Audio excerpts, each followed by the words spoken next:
काफ़ी लोग हमसे पूछते हैं कि कमर में स्लिप डिस्क होने का या डिस्क हर्निएशन होने का कारण क्या होता है। तो इसके नॉर्मली जो कारण है वो ये है कि अगर आपकी 35 साल से ज़्यादा की उम्र है तो आपकी कमर की डिस्क की फ्लेक्सिबिलिटी कम हो जाती है, ताकि इससे भी आपके 35 साल के बाद डिस्क हर्निएशन या स्लिप डिस्क होने के चांसेस बढ़ जाते हैं। दूसरा, अगर आप मोटे हैं उससे भी स्पाइन की डिस्क पे प्रेशर ज़्यादा आता है और आपको कमर दर्द या डिस्क प्रॉब्लम होने का चांस है। उसके सिवा अगर आप सिगरेट पीते हैं तो उससे डिस्क की ब्लड सप्लाई कम होती है, तो उससे भी डिस्क खराब होने के चांसेस बढ़ जाते हैं। इसके सिवा अगर आपका सेडेंट्री लाइफस्टाइल है, मतलब लंबे टाइम तक कंप्यूटर पर बैठ के काम करना है, आपका पोस्चर अच्छा नहीं है, आप एक्सरसाइज नहीं करते, या आप एक्सरसाइज करते हैं जिम में और आपकी टेक्निक सही नहीं है जिससे कमर में झटका आ जाता है, या रिपीटेड स्ट्रेस आ रहा है आपकी डिस्क पे, तो भी आपको स्लिप डिस्क होने के चांस ज़्यादा होते हैं।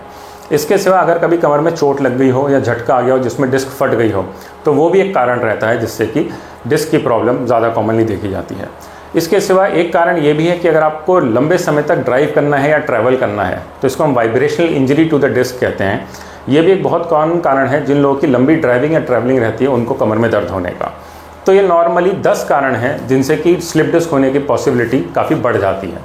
तो अगर आपको क्रोनिक बैक पेन रहता है या स्लिप डिस्क है, या फिर क्रोनिक आपको ऐसा लगता है कि बैक में थकान है, कमर थकी हुई है, काम से आने के बाद आपको लगता है कि बस लेट जाएं, तो अपने डॉक्टर से मिलिए। वो आपका एक्सरे या MRI करके देखेंगे कि इसका कारण क्या है जिसकी वजह से कि आपको कमर में दर्द हो रहा है। और अगर उसमें आपके स्लिप डिस्क आता है या डिस्क हर्निएशन आता है या डिस्क डिजनरेशन आता है, तो आप ये देखिए कि इन 10 में से वो कौन कौन सी चीज़ें हैं जो कि आप मॉडिफाई कर सकते हैं।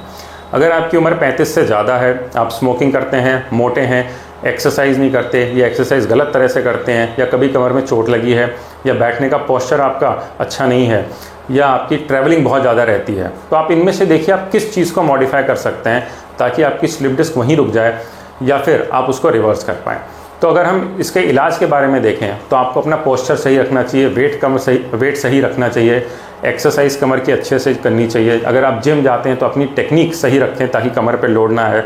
और अगर आपको लंबी ट्रैवलिंग करनी पड़ती है जिससे कि वाइब्रेशन बार बार होता है, रोड अच्छी नहीं है, गड्ढे ज़्यादा हैं, तो भी आप इन चीज़ों को मॉडिफाई कर सकते हैं। तो आप अच्छे से एक्सरसाइज करिए अपने, जो भी आपके डॉक्टर या फिजियोथेरेपिस्ट आपको समझाते हैं, और इन सारे फैक्टर्स को जो मैंने अभी आपको बताए हैं इनको आप अपने लाइफ से हटाने की कोशिश करें, तो आपका स्लिप डिस्क जो है बिना सर्जरी के या बिना किसी इंजेक्शन के ही अच्छे से ठीक हो सकता है। Thank you.